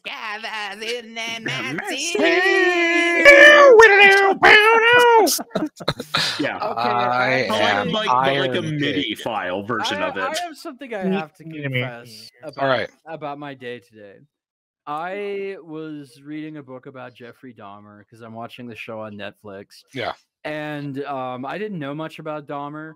And it talked about how during his time stationed in Germany, like I forget if it was the Navy or the Army, somewhere on a boat, he was like his buddies would all be out like getting, to the whorehouses and shit. And like he was renowned for just getting completely shit faced and listening to Black Sabbath on his headphones until he'd pass out. And I was like, "Oh, Jeffrey Dahmer, why did you change? That was your niche." Like, That's a good way to be. yeah, just getting fucked up listening to Sabbath. Why did it have to get so dark, bro? Anyway, this is a Dahmer bomb. It plays Black Sabbath. Well, this you can still get fucked up and listen to Sabbath because these things definitely want to do you bodily harm. So these things chitter, and the things that are initially swarming towards you are shock squealers. They're the primary foot soldier of the squealer forces, and they are no fun to tangle with. You're noticing from the vents up above you are the infiltrators or the small squealer bots, and they're beginning to skitter across the ceiling towards you. All right, so let us. All right, someone roll me d6 for general initiative to see what happens in this round. You have this one free round before the bomb goes off. Someone who rolls good rolls do it. I rolled a 5. All right, so the three of you get your turn before the squealers do. The psychic agony of their queen being damaged gives you just the edge here. So you have one round. What are you going to do? That's not a lot of time before you just like blast out whatever atmosphere is in here. Run. Well, right? Yeah, run. Into the other side. Fuck. Yep. If we can lock the door behind us. Yeah, that's bonus. My plan, yeah. But at least get it closed, yeah.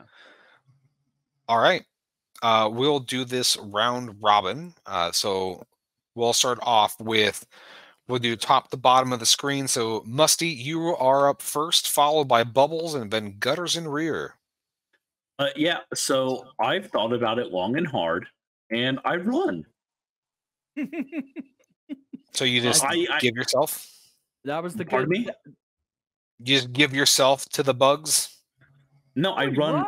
Run. I thought you said I won, and I thought you were just like put your hands out like I did the cool trick, guys. This was my best psychic thing, and this swarm of insects just takes you, and you're just like die there smiling. Yeah, I literally thought that's what you're doing. Like, oh shit, okay, man, he's going out with a bang. All right, yeah. So you just what I do is I hold my hand, I throw my hand out as though I'm about to cast something. I scream, "In the name of the basilisk! Fuck you!" All right, so you turn tail and run, running out from the room. You hear the sounds of servos and tracking things across of these biomechanic things tracking you as you bolt through the door. You rip off more of those tasty smelling sheets, and you realize some of these are actually relatively fresh. Next in initiative, we have Bubbles. Yeah, and I'm just, have a gosh darn nice fucking day. And I'm out the door, I'm running as well. Mr. Paschke, if you don't drop one F-bomb, you're off the cast. And also, Paschke, don't forget to shut the door behind yourself on the way out. Hard 2 tasks. Take your aldehyde. I don't know. What's a good F-bomb to throw? Farts. I like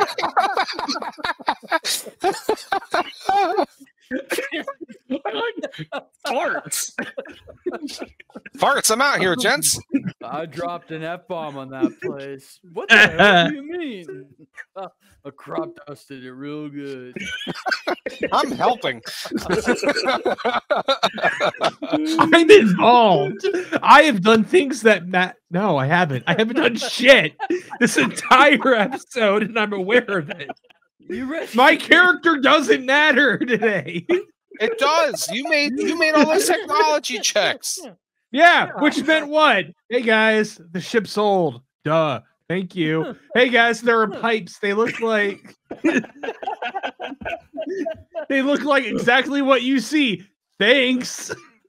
At least you didn't fuck up 2 different checks with your like highest stat, man. Like I ripped some pig skins off the wall and follow the guys. I'm just like fuck, and then I lock the door behind me and just keep going fuck all the way home.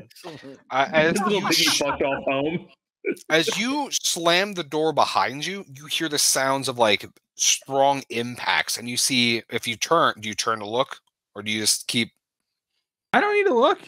All right, I you hear already the sound know. of It's a door. Let me do a check real quick. All right, that's a 1 on the door. What do I know about the door science? No, it's just if you turn to look, you would see like the metal buckling that you would just hear otherwise. So yeah, you hear, and then you're hearing the sounds of loud rhythmic thumping coming through the ceiling after you as you're running. You hear it's not only just in the ceiling, but it's also in the wall. The smaller things are beginning to track you as you're running through the corridor. As you shut the door and you run, you hear the decompression thump of both an explosion and an implosion as you shatter the glass, and the last bit of the atmosphere rocks the ship as all of it just exits out through the blast as you shatter the void glass in the front of the ship. There is a howling that runs through the ship as all the air is being sucked through it, as instinctively your suits clamp down the bubble helmets around you.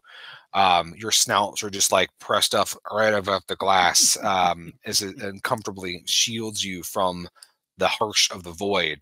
In the very front, as you are running through the hallway, still giving lots of F-bombs, Musty, you see this air vent ahead of you break open and little legs come down with blades. You hear a chittering of what looks to be like mandibles and beaks as one of these things launches itself at you. Make me a defense check. Is that agility? Yes.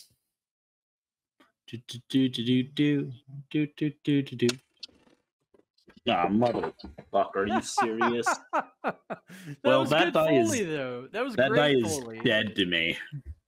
I could hear that go all the way down the vent. Like, that was great. That's an 11. All right, an 11. That one belongs to Pennywise now. Pennywise is down there rolling D20s, just like turn after turn. All right. So it slices you with one of these scalpel-like blades that cuts right into your shoulder for 2 points of damage, cutting you, even bisecting into your bone. Balls! I yelled balls. You hear very awkwardly, now that the atmosphere has been compromised, you hear this balls. Balls. And the sound of your bone being rent. And so you only have 3 hit points, don't you? So this is not a very good situation for you. It was not great for me. Maybe I need to teleport my blood back in my body. Next in initiative, Bubbles, as you are running through the main, or the kind of semicircular space, vents in the floors to your left and to your right break open. You see more of these things, these large, spidery, biomechanoid creatures, and they throw themselves at you. So I will need you to make me 2 defense rolls. You got it. So one of those is going to hurt me because that's a 2. And the other one is not, because that is a 10. And with my agility modifier, I think that's a pass. All right. I just dropped my die, and that one also has gone to the Great Below. So that is 2 points of damage as you are skewered all the way through one shoulder and out the other with one of these little blades. No problem. It opens up its beak-like maw and stares at you with its eye. All right. For you, excuse me, Gutter, you're able to, there's none, so these immediate creatures haven't followed you at all. They're just concentrating on them. You can outrun them and get back to your ship probably before them. No, we don't leave our friends behind. We've been doing this Aw. a while, and I would you know, teleport you behind me to slow them down. But I appreciate you, my friend. hey, To expedite, since I know we're getting closer to time, all of you make me another round of defense as you double time it back through this lack corridor. Let's see how many attacks you get as they're beginning to this break free from all the pipes and vents of the walls. No 14 for sweat. me. That's 14 for me too. Yeah. Nice. 14, how did we 14. all roll 14s? Did you get a 14 as well? Weird. All of you get an omen. Because what are the Oh, odds of that? I have Cool. so many The omens. two-headed now. basilisks are real, and they I might have to re-examine my theological position Also- after this adventure. I didn't pay that close attention when I was screenshotting the PDF. The two-headed pig thing, is that their version of the two-headed basilisk? Because I thought it was really cool and I put it on the screen. yeah. Neat. I love it. Nice. The art in this book, Is real that- great. Yeah. Is it that really Billy? is. Is that I Billy? think that Blue? was Billy. Yeah. But almost all the creatures are Simone's, and they're fantastic. So you're able to. There's a montage sequence as you are just fighting these horrors, running through the hallways. They're breaking from ceilings. They're ripping open doors and chasing you. The bigger ones are getting stuck in the pipe maze and like slash blade limbs at you, and you get back to the umbilicus. You're in the umbilicus, pulling on the hairs and pulling yourself back to the ship as you see like this So tidal wave disturbing. of these bug-like mechanoid things swarming in that refinery room, is pushing against the door, and you're seeing the glass in the void door beginning to buckle under the force and weight of them. Are any of you doing anything in the umbilicus to slow them down, or are you trying to get back to your ship to get Hambun to get you the hell out of here? Yeah, I think once we get on, this is just me talking, but I would think once we get on the ship, we can sever the umbilicus if need be, if they're still in it. Yeah. I have a needler that is not my preferred weapon. I would imagine I could still use it though, right? Like as I grab to the umbilicus, the You can the light- fire behind you. Oh, yeah, okay. I would at least fire behind me, so I Yeah, can say so I you- did something of any weight at Well, all. So are you being in rear then? That's just where hold I've them up? been this whole, Okay. bring I'm up just the- making sure at the very end here. So as you are crossing over the umbilicus, you hear the distinctive. What sound does your needler make as you're firing it wildly behind you? You hear the distinctive of the needler being fired. As you cross back into the ship, you see at the void, you see Hamfun's worried face greet you in the glass as you open the door and get inside the ship. As you slam the door behind you, you're seeing the umbilicus getting shredded apart by those things flooding through there. And as you look at Hamfund, you see that his face is literally just being held up between two large blade-like claws, just like a big sheet. And his organs have just been nailed to various walls, and sitting in a oddly recumbent pose is that queen. You see that there are bandages wrapped around her thorax, and she looks at you from inside her big maw, that big bloody eyeball staring you down, and said, "I believe that you interrupted me during my conversation, and I just thought that I would repay the gift." And she just jerks her oversized bulbous head, and you see that there is a bunch of those bombs that you had earlier that have been wired together with weird cabling and things. She makes a sound as she's like, the autopilot has been set to your space station. I hope you feel very accomplished. Next time, don't interrupt a lady as she speaks. I teleport. Again. I do. You teleport? I teleport. Wait, hold on. I need something to. Oh, I know. I do know. I teleport. I teleport my bottle of brown poison into her gullet mid-word. All right, make me that check, and then look, we're gonna die, but I'm going out on my terms. Yeah, as I always say, I'm going to hell, but I ain't going alone. 16. There's this lump that you see is going down her gullet, and there's a wide look in her eye. As she stares you down, and she goes, "Clever." That'll do, pig. That'll do. Better and she girl. just clicks the button on the bomb, and that will fade us to white as you just crash into your space station and blow it up, and all of your pigs inside of it. Mission failed successfully.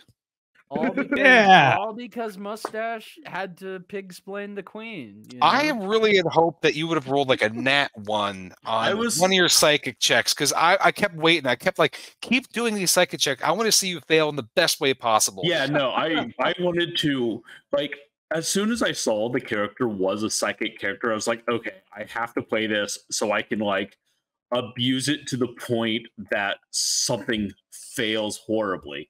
I didn't pass the first teleport, but it wasn't terrible, and I wanted the first one to either be a 1 or a 20. You know what I mean? Michael, you need to change that to teleport, because that's just so great. It is very good. I think that's our only note. Yeah. And art looks great. All the pig Lovecraft doesn't like that forest ham. There was, hold on. I didn't want to go through too much of the stuff. But picture the basilisk up right now. Yeah, I'm trying to remember which layer I had that on. Arg, it would be great if you just actually just pulled up that ham. There. Okay, it's gone now. But no, the little animation doodles in there. The comic book thing. Yeah, there we go. Now they're up. Adorable. Yeah. What was Pigskin? I think was the layer I had that in. So there are these little robots that I thought were awesome. Yeah. They didn't get to make an appearance this time, but whatever this is, I don't even know, but I'm not mad at it. I think it looks great. Simone. Yes, you can tell Simone's style. That is the hold up there. That's one of the strange creatures. That is a Spiritus Mundi. Planet-like beings of great power and unknown intentions. Okay. So 10,000 hit points. So while we're looking at this awesome art, Johan Nord just the other day commented about how there's this conversation in Sweden happening where it's well, artists are the only one who demand payment, so of course people are trying to go to AI art. Which I made the comment of hey, the artists are the only ones not letting us fuck them over and take advantage of them, so fuck them. Is a hell of a hot take. If you look at the art that people like Billy Blue, Warclaw, Simone, Old Raging Barbarian, Johan Nord, the stuff they're putting out, will never be matched. And I'm actually not against AI art as a tool for artists to use, but saying that pretending that the art that these artists are creating isn't mind-blowingly magnificent is a straight up lie. This was a lot of fun. I mean, look, this was a lot of fun. I don't know if it was because of the characters we were playing or the setting, although I do think the setting is baller as hell. Yeah, yeah, that was yeah, a yeah. lot of fun. Yeah. On a serious note, I mentioned while Charles was gone that Yom Kippur is a time of repentance, and part of me would like to apologize and repent for all the people I've horrifically done things to, including my own party members while doing this show. But the truth is I'm not sorry, and I'll do it fucking again. I was gonna say, how dare you lie straight to my face, John Baldisberger. I learned that lesson. How dare you? The second time that we played, and there was like a helpless NPC, and you're just like, I swing a cleaver at her face, and I'm just like, wait, Shank. what? And I was like, and then from that point on, I knew the cut of your jib at any given moment. The first game we ever played together before the show, like before you were on the show, I convinced another PC to do something I knew would get them killed, but would end in like player victory. So like, you know, also Morkborg. Yeah, it was I can't remember the name of the adventure, but it was a good one. It was the Dagger of the Green Church. Yes, it was. So, announcements. We're still working on stuff. Sundered Sundries is plugging along. I'm almost done. Ian is like taking point on that and has been doing an incredible job. Morka Beans is currently in layout. I handed it over to Lori Michelle, who is one of the publishers over at Ghoulish Books, and that's going to be incredible. I don't think I'm missing anything at the moment. You just got to get in there, Ian. Oh, I was just going to say, don't forget to pledge for Pork in the Void. It was successfully funded within less than a day. I've been posting it out there on Facebook. Make sure that if this, the more that you pump into this pork and barrel spending, I don't know, sorry, I just had to shoehorn another pork reference in there somewhere. You are able to make this game the best it could possibly. It's already been chock full of art, so it's amazing stuff is happening here. So make sure you pledge hard and pledge early. So, anyways. Continue with the Madness Heart games. A couple announcements. Madness Heart Press will be vending in San Antonio at the Monster Bash next Saturday. And yours truly will be signing books at the big half-price books here in Austin, North Lamar, on the 29th. So jam-packed month. Obviously, the other thing coming is Whispers of the Dead Saint, a Morkborg novel by yours truly. That is currently in the pre-launch on Kickstarter. So if you can go there and click notify on launch, it really helps us out. It doesn't cost you anything to do that, but it tells the algorithm that this is a popular thing. Really helps us. Much like this. If you enjoy this show, if you're watching on Twitch, quick follow. That's free. If you have a Prime account, subscribing is actually also free. You get one subscription per month, and you can hit it for us. And what that does is it takes my hand, my human hand, and puts it in Jeff Bezos's pocket, and it takes money out and puts it back in ours. It doesn't cost you anything extra. It comes out of your Prime account. So it literally steals Jeff Bezos's money and gives it to the four of us. Same thing, Facebook. Do it as well. Because we always get an interesting, I was going to say, crowd of people that join us for our streams. Like and subscribe on Facebook. You can also like silence us if you don't see like the weird copy I put out there, but having that algorithm does help us. So that's why you always hear people on YouTube and any social media saying, smash that like and subscribe. If you're watching this on YouTube, smash that bell. Click that like button. Like, comment, someone do it in a porcelain voice. I'll smash the both of you fucks if you say that word one more time. All right. Wait, Charles, if I may, one more time, please give it to me. Look, you human punks. You need to click that like and smash the bell. if you like what we're doing, check out our website, One Moncast. You can find all of our bios. You can check our socials. We're on Twitter, Instagram, Facebook. We're Il Thriller Grill. I just subscribed, so thank you so much. Cool, thank you. Thank you. We are everywhere. Find us wherever you want to find us. You can find out what we do. You can publish. You can find Charles's books. You can find mine books. You can find out what we're doing. You can also find reviews of more, not just smorgasbord games, but tabletop games. So you can find those everywhere. I think that's everything. Boy, howdy. This was a fun one. Thank you so much for joining us on this consensual journey we call Wandering Monster. My name is John Baltusberger. I am Charles R. Bernard. Ian. I just killed the vibe there. Damn, I was just like, I haven't done that much snorkeling. All right, Paschke, do your outro. I am Mr. Paschke, and we'll see you next week. But until then,